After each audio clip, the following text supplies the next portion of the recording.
Bem, pessoal, alprazolam, que é um remédio da família dos benzodiazepínicos. Eu vou contar, tem vários nomes comerciais, Frontal e outros, Vou deixar aqui na descrição.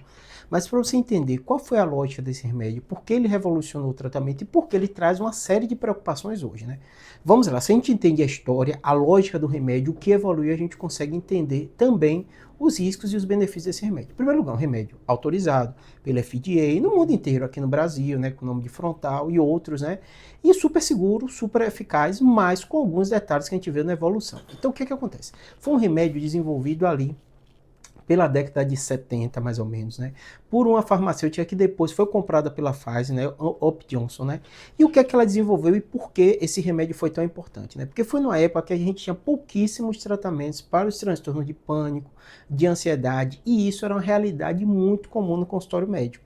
E aí a família dos benzodiazepínicos começaram a ser desenvolvidos, e essa farmacêutica estudou sobre isso, E como é que age os benzodiazepínicos? Porque ele é tão interessante. A gente já entendia, já conhecia o sistema GABAérgico, que é um sistema que tem muito relevante para a parte da gente para modular e acalmar o sistema nervoso central. De forma lógica, assim, para você entender, basicamente isso. O sistema GABA funciona também quando você bebe, Bebida alcoólica, ele acaba estimulando o sistema GABA, daquela sensação de relaxamento, tudo isso.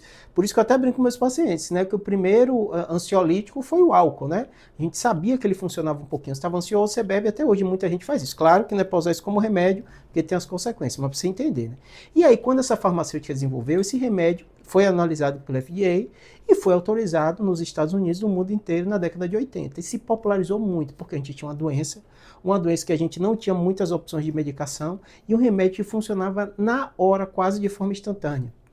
E começou a se ver os benefícios, ajudava a dormir, imagine quem era ansioso, quem tinha pânico, dormia melhor, dava uma sensação de bem-estar. E década de 80 se popularizou. Quando chega ali pela década de 90, a gente começou a entender algumas coisas. Número 1, o risco de dependência, você toma aquilo estimula seu sistema nervoso central, dá sensação de bem-estar, você acaba utilizando de forma... E a gente começou a regular algumas coisas. Ou seja, qualquer droga que chega, e é muito boa, como o caso são os benzodiazepínicos, ele revoluciona, depois a gente vê alguns detalhes, Então, risco de dependência, risco de tolerância, cada vez você precisar uma dose maior, e hoje a gente vê com uma série de ressalvas os benzodiazepínicos. Continuo prescrevendo, continuo passando, mas o paciente tem que entender a lógica dos remédios, E no caso desse remédio, você tem que ficar muito atento à dependência e tolerância. Então, o ideal é você usar em momentos pontuais, não utilizar de forma muito prolongada, se utilizar, ter muito cuidado com esse risco de aumentar as doses e ter alguma relação relacionada à tolerância.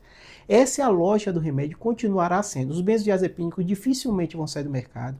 Cada vez mais a gente vai ouvir falar de riscos, efeitos colaterais e tal, porque é assim mesmo, quanto mais a gente conhece uma droga, mais a gente sabe os riscos e mais a gente entende, mais a gente consegue orientar os pacientes. Se seu médico prescreveu, use. Eu prescrevo para meus pacientes, falo dessas orientações. O que acontece é o seguinte, hoje não cabe mais a gente usar como a gente usava lá atrás para tratamento de pânico, tratamento de ansiedade. Ele é um sintomático muito bom, o paciente ansioso, o paciente que você quer tirar ele de uma crise de pânico, até de uma crise convulsiva, esse benzodiazepínico pode ajudar, você dá ali para o paciente momentaneamente.